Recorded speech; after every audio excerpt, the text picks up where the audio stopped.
មចូលរួមសោកស្ដាយផងមន្ត្រីនគរបាលម្នាក់បានបាត់បង់ជីវិតក្រោយជួបនៅគ្រោះថ្នាក់ចរាចរណ៍ថ្មីនេះមានហេតុការណ៍គ្រោះថ្នាក់ចរាចរណ៍មួយបានកើតឡើងនៅឯខេត្តសៀមរាបដែលទទួលបាននៅការចាប់អារម្មណ៍យ៉ាងខ្លាំងពីសំណាក់បងប្អូនមហាជនជាពិសេសក្រោយមានការជជែកវែកញែកនៅនឹងកន្លែងកើតហេតុនិងនៅលើបណ្ដាញសង្គមហេតុការណ៍នេះបានកើតឡើងកាលពីយប់ថ្ងៃទី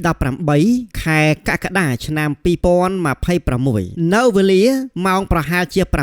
9:43 នាទីយប់ទីតាំងកើតហេតុគឺស្ថិតនៅចម្ងាយប្រមាណជា30ម៉ែត្រខាងត្បូងស្តុបកោះកេរលើដងផ្លូវអាចារ្យហែមជីវក្នុងភូមិវត្តបូសង្កាត់សាលាកំរើកក្រុងសៀមរាបពាក់ព័ន្ធទៅនឹងករណីគ្រោះថ្នាក់ចរាចរណ៍នេះរួមមានរថយន្តមួយគ្រឿងម៉ាកសាមយ៉ុងមូសូពណ៌សពាក់ស្លាកលេខភ្នំពេញ 2BJ 9855ដែលបើកបរដោយបរិសម្នាក់ដែលមានឈ្មោះថាអួងវឌ្ឍនាមានអាយុ39ឆ្នាំមានទីលំនៅនៅឯរាជធានីភ្នំពេញចំណែកឯភាគីម្ខាងទៀតគឺម៉ូតូម៉ាក Honda កុបពណ៌ខៀវពាក់ស្លាកលេខភ្នំពេញ 1U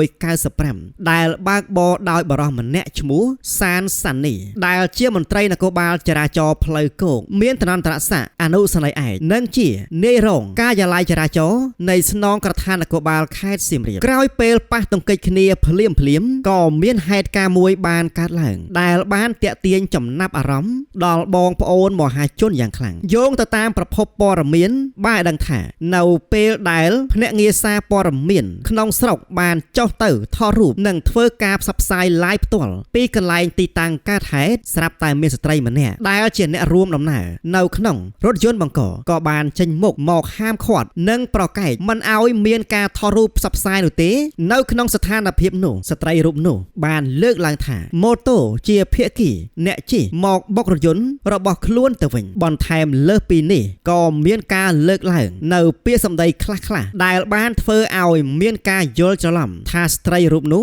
មានបំណងចង់តាក់ទងផ្ទាល់ទៅកាន់ថ្នាក់ដឹកនាំសមត្ថកិច្ចខេត្តដែលបង្កឲ្យមានការរិះគន់ពីសំណាក់អ្នកទស្សនាផ្សាយផ្ទាល់នៅពេលនោះបើទោះបីជាមានការលើកឡើងពីភាគីអ្នករួមដំណើរនៅក្នុងរថយន្តយ៉ាងណាក្តីសមត្ថកិច្ចជំនាញនៃនគរបាលចរាចរណ៍ផ្លូវគោកខេត្តសៀមរាបបានចុះធ្វើការវាស់វែងនិងត្រួតពិនិត្យកន្លែងកើតហេតុយ៉ាងល្អិតល្អន់ជាលទ្ធផលរបាយការណ៍ជាផ្លូវការរបស់សមត្ថកិច្ចបានរកឃើញផ្ទុយអំពីការអះអាងរបស់ស្ត្រីខាងលើអាជ្ញាធរបានបញ្ជាក់យ៉ាងច្បាស់ថាមូលហេតុដែលនាំឲ្យមានគ្រោះថ្នាក់ចរាចរណ៍នេះកើតឡើងគឺបណ្ដាលមកពីភាគីរថយន្តបើកបរមិនប្រកាន់ស្ដាំក្នុងទិសដៅពីត្បូងទៅជើងរួចក៏ជ្រុលទៅបុកម៉ូតូរបស់ជនរងគ្រោះដែលកំពុងតែធ្វើដំណើរពីជើងទៅត្បូងជាអកុសលករណីគ្រោះថ្នាក់នេះបានបណ្ដាលឲ្យលោកសានសានីដែលជាអ្នកបើកបរម៉ូតូរងរបួសយ៉ាងធ្ងន់ធ្ងររហូតដល់សន្លប់បាត់បង់ស្មារតីហើយត្រូវបានបញ្ជូនទៅសង្គ្រោះបន្ទាន់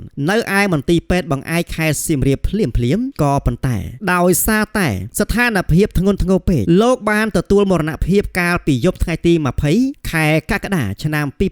2026សពរបស់លោកត្រូវបានក្រុមគ្រួសាររៀបចំធ្វើបុណ្យទៅតាមប្រពៃណីងាកមកមើលចំណាត់ការផ្លូវច្បាប់វិញលោកវរៈសេនីយ៍ឯកឡុងមែនសូម៉ាលីស្នងការរងខេត្តសៀមរាបបានបញ្ជាក់ថាអ្នកបើកបររថយន្តត្រូវបានសមត្ថកិច្ចឃាត់ខ្លួននិងបានកសាងសំណុំរឿងបញ្ជូនទៅកាន់សាលាដំបងខេត្តសៀមរាបរួចរាល់ហើយតំណាងអัยការក៏បានទទួលស្គាល់ថាសំណុំរឿងនេះបានមកដល់ដៃតុលាការរួចរាល់ហើយដែរដើម្បីបន្តនីតិវិធីស្វែងរកយុត្តិធម៌រឿងមួយទៀតដែលមហាជនគួរជ្រាបគឺការឆ្លើយតបរបស់ស្ត្រីដែលជាអ្នករួមដំណើរក្រោយពីមានប្រតិកម្មពីសំណាក់បងប្អូនមហាជនកាលពីថ្ងៃទី19ខែកក្កដាស្ត្រីរូបនោះដែលមាន account Facebook ឈ្មោះថាណាវីសេងបានបង្ហោះសារសូមទោសជាសាធារណៈដោយរូបនាងបានធ្វើការបំភ្លឺថាការប្រើប្រាស់ពាក្យសម្ដីនៅយប់នោះមានការខុសឆ្គងរូបនាងក៏បានបញ្យល់ថារូបនាងគ្រាន់តែចង់មានន័យថាសូមឲ្យយកទៅដោះស្រាយគ្នានៅស្នងក្រឋានតែប៉ុណ្ណោះ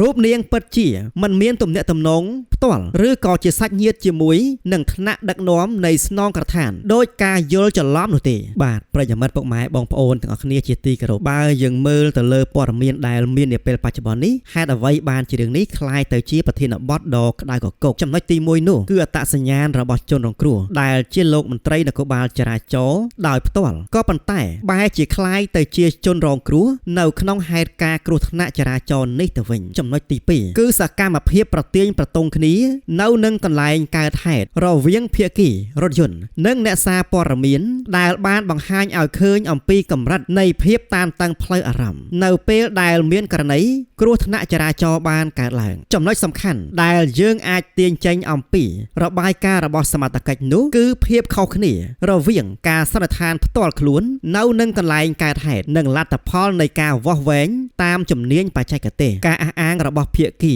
អ្នករួមដំណើរនៅក្នុងស្ថានភាពភ័យស្លន់ស្លោអាចនឹងខុសពីការពិតទាំងស្រុងដោយដែលរបាយការណ៍របស់សមត្ថកិច្ចបានធ្វើការបង្ហាញថាកំហុសគឺស្ថិតនៅលើរថយន្តដែលបើកបរមិនប្រកាន់ស្ដាំនេះគឺជាមេរៀនមួយដែលបង្ហាញថានៅក្នុងស្ថានភាពគ្រោះថ្នាក់ការរក្សានៅភាពស្ងប់ស្ងាត់និងទុកភារកិច្ចវាស់វែងជូនសមត្ថកិច្ចជំនាញនោះគឺជាជម្រើសដ៏ល្អបំផុតជាជាងការប្រជែងប្រកែកប្រណាំងឬក៏រារាំងនៅការចុះផ្សាយនៅព័ត៌មានម្យ៉ាងវិញទៀតការចេញមុខសុំទោសរបស់ស្ត្រីអ្នករួមដំណើរនៅលើបណ្ដាញសង្គមក៏ជាចំណុចមួយដែលបានឆ្លុះបញ្ចាំងអំពីឥទ្ធិពលនៃសម្ពាធរបស់មហាជននិងសារៈសំខាន់នៃការកែតម្រូវព័ត៌មានឲ្យបានទាន់ពេលវេលាដើម្បីជៀសវាងនៅការយល់ច្រឡំកាន់តែធំទៅលើស្ថាប័នមានសមត្ថកិច្ចអ្វីដែលបានលើកឡើងនេះគឺផ្អែកទៅលើព័ត៌មានដែលមាននាពេលបច្ចុប្បន្នប៉ុណ្ណោះដើម្បីជាការយល់ដឹងរួមនៅក្នុងសង្គមរបស់យើងក្នុងនាមជាអ្នកតាមដាននៅព័ត៌មានមួយរូបយើងខ្ញុំបានសង្កេតឃើញថាគ្រោះថ្នាក់ចរាចរណ៍នៅតែជាបញ្ហាប្រឈមដ៏ធំមួយដែលបានឆក់យកជីវិតមនុស្សជាច្រើនយើងខ្ញុំសូមចូលរួមចំណែករំលែកទុក្ខយ៉ាងក្រៀមក្រំជាទីបំផុតចំពោះក្រុមគ្រួសាររបស់លោកសានសានីដែលបានបាត់បង់សមាជិកគ្រួសារនិងជាមន្ត្រីបម្រើការងារជូនរដ្ឋមួយរូបដ៏គួរឲ្យសោកស្ដាយជាទីបំផុតនៅក្នុងហេតុការណ៍នេះអ្វីដែលបងប្អូនមហាជនបានឃើញនោះគឺចំណាត់ការយ៉ាងឆាប់រហ័សរបស់សមត្ថកិច្ចខេត្តសៀមរាបនៅក្នុងការឃាត់ខ្លួនអ្នកបើកបរយន្តនិងបានបញ្ជូនសំណុំរឿងទៅកាន់តុលាការដោយតម្លាភាពនេះគឺជារឿងដ៏ត្រឹមត្រូវពីព្រោះការដោះស្រាយបញ្ហាផ្លូវច្បាប់ត្រូវតែធ្វើឡើងទៅតាមនីតិវិធីរបស់ស្ថាប័នយុត្តិធម៌ក្នុងនាមជាអ្នកប្រើប្រាស់នៅបណ្ដាញសង្គមយើងគួរតែរងចាំមើលនៅសេចក្តីសម្រេចជាផ្លូវការរបស់តុលាការជាជាងការប្រើប្រាស់នៅពាក្យសម្ដីវាយប្រហារធ្ងន់ធ្ងរទៅលើភាគីណាមួយដែលអាចប៉ះពាល់ទៅដល់សេចក្តីថ្លៃថ្នូរនិងឯកជនភាពរបស់ពួកគាត់ការបញ្ចេញមតិប្រកបដោយក្រមសីលធម៌